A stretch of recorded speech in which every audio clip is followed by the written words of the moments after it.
इस वक्त की बड़ी खबर आप तक पहुंचा दें। निर्दलीय विधायक रणजीत चौटाला ने विधायक पद से इस्तीफा दे दिया है और आपको ये बताते चलें कि विधानसभा अध्यक्ष ज्ञानचंद गुप्ता को ये इस्तीफा सौंप दिया गया है। इस्तीफा उन्होंने दे दिया है।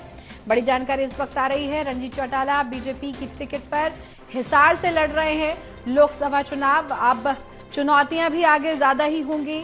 आपको जानकारी देते चले कि ये जानकारी अभी हाल फिलहाल में मिली है कि निर्दलीय विधायक जो रणजीत चौटाला, अब इनकी जिम्मेदारी और भी ज्यादा बढ़ जाएगी क्योंकि चौटाला ने विधायक पद से इस्तीफा दे दिया है।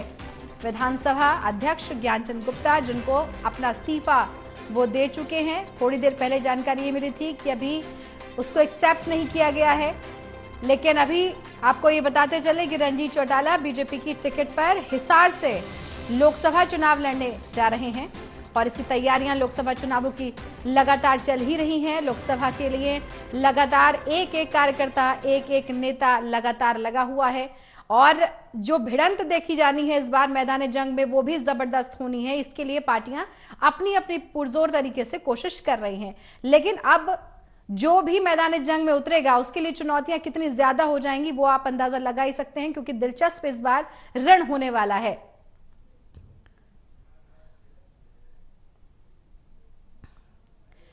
और इसी पर ज्यादा बातचीत के लिए हमारे साथ डॉक्टर महेश कुमार जुड़े हुए हैं, एसोसिएट एडिटर हिसार से, और देवेंद्र कथुरिया हमारे साथ पानीपत से रहेंगे, एसोसिएट एडिटर। आप दोनों का बहुत स्वागत है। महेश जी, सबसे पहले आपके पास आना चाहूंगी। निर्दलीय विधायक रणजीत चौटाला ने विधायक पद से इस्तीफा दे दिया है, इसके बारे में आपकी टिप्पणी सबसे पहले।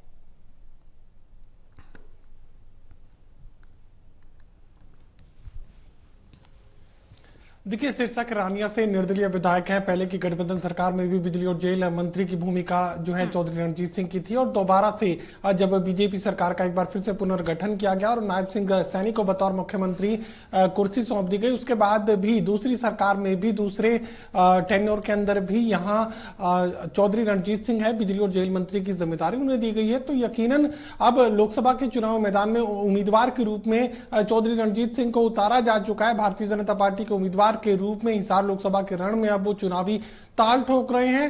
होली के मौके पर ही हिसार पहुंच चुके थे। उसके बाद कल जो है एक बार फिर से स्वागत कार्यक्रम हिसार में रखा गया। तमाम भारतीय जनता पार्टी के नेताओं से, कार्यकर्ताओं से मुखातिब होंगे चौधरी रणजीत सिंह और चुनावी जो आगाज है वो हिसार लोकसभा में देखने को मिलेगा। फिलहाल हरियाणा विधानसभा के स्पीकर ज्ञानचंद गुप्ता को अपना इस्तीफा सौंप दिया गया। चौधरी रणजीत सिंह की तरफ से बिजली और जेल मंत्री की हैसियत में थे सरकार में और अब बिजली और जेल मंत्री की हैसियत खत्म होने के साथ ही विधायक पद से भी जो इस्तीफा है वो उनका स्वीकार कर लिया गया है। तो अब जो चुनावी आगाज है वो यहाँ पर आगे देखने को मिलेगा चौधरी रणजीत सिंह का। और चौधरी रणजीत सिंह ये कोशिश करेंगे कि जो उनके पुराने साथी हैं, जो कांग्रेस के वक्त से हिसार लोकसभा के पूरे इलाके में जो है अलग अलग इलाकों में वो लोकेट होते हैं, तो एक बार फिर से उन्हें साधने की कोशिश यहाँ पर की जाएगी। भारतीय जनता पार्टी का जो वोट उनके खाते मोदी के नाम पर आ सकता है वो तो आएगा ही, उसके अलावा जो कांग्रेस के पुराने लोग हैं उन्हें अपने साथ कनेक्ट करने की कोशिश चौधरी रणजीत सिंह की तरफ से अब की जानी है। जी बिल्कुल। और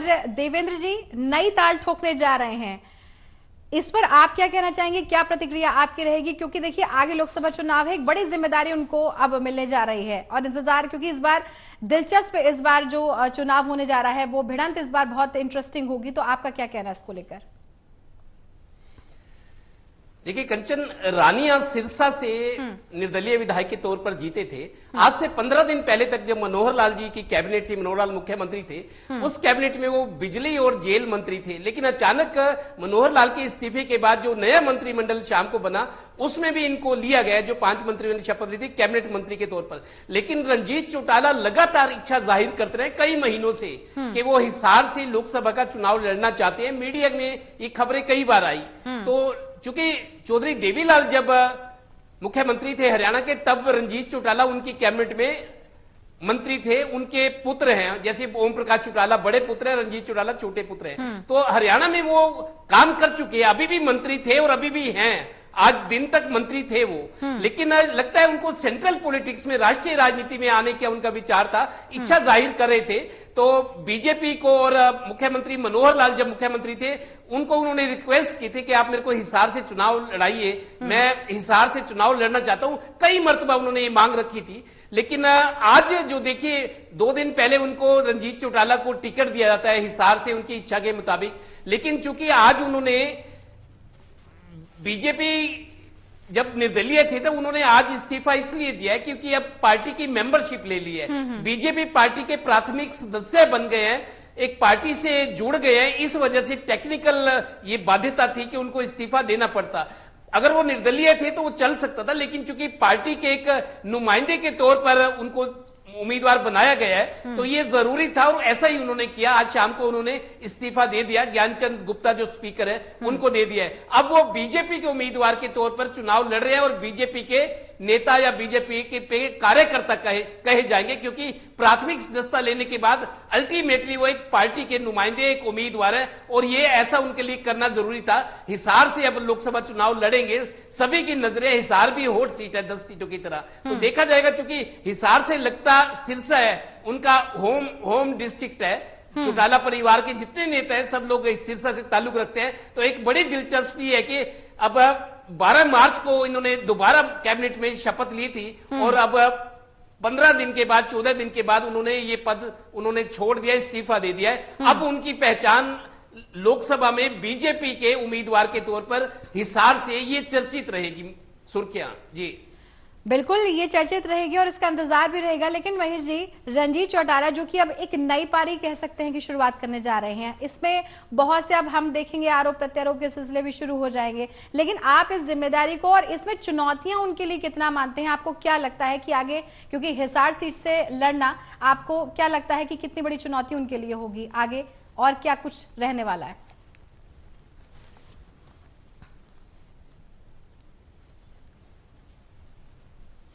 देखिए कंचन, सबसे पहली चुनौती का यहाँ पर जिक्र करें तो कुलदीप बिश्नोई समर्थकों के वोट हासिल करना यहाँ चौधरी रणजीत सिंह के लिए सबसे बड़ी चुनौती बना रहेगा। आदमपुर का वो इलाका जो कि कह सकते हैं कि करीब 50 साल से भजनलाल परिवार के साथ रहा है और उन्हें ये लगता है, लगातार उन्हें लगता है कि हक उनका है, लोकसभा की टिकट पर हक उनका था, कुलदीप बिश्नोई का पहला हक बनता था, लेकिन सिरसा से आकर चौधरी रणजीत सिंह को यह टिकट सौंप दी गई। तो ऐसे में उन्हें लगता है कि उनके हक पर लूट हुई है। तो जो बिश्नोई समर्थक परिवार है, जो बिश्नोई समर्थक वोटर्स हैं, उनके वोट क्या चौधरी रणजीत सिंह हासिल कर पाएंगे, ये सबसे बड़ा सवाल है। और वीडियो का जो पूरा सिलसिला था, जो नाराजगी जाहिर की गई थी भव्य बिश्नोई की तरफ से, वो तमाम पूरा घटनाक्रम लोगों ने देखा। उसके बाद यहां पर 10 की 10 सीटों पर जीत का दावा और उसके बाद अपने समर्थकों से भारतीय जनता पार्टी को वोट देने की अपील करते हुए नजर आए थे कुलदीप बिश्नोई। लेकिन इस अपील का कितना असर यहां पर कुलदीप बिश्नोई समर्थकों पर देखने को मिलेगा, ये सबसे बड़ा सवाल है। तो पहली चुनौती का जो जिक्र आप कर रहे थे, पहली चुनौती तो यह है कि कुलदीप बिश्नोई समर्थकों के वोट कैसे चौधरी रणजीत सिंह हासिल कर पाएंगे। और दूसरी चुनौती का अगर मैं जिक्र करूं, और दूसरी और सबसे बड़ी जो चुनौती सामने आने वाली है वो कांग्रेस पार्टी का उम्मीदवार कौन होगा। इसी पर ये पूरा जो खेल है, चुनावी खेल है, वो निर्भर करेगा।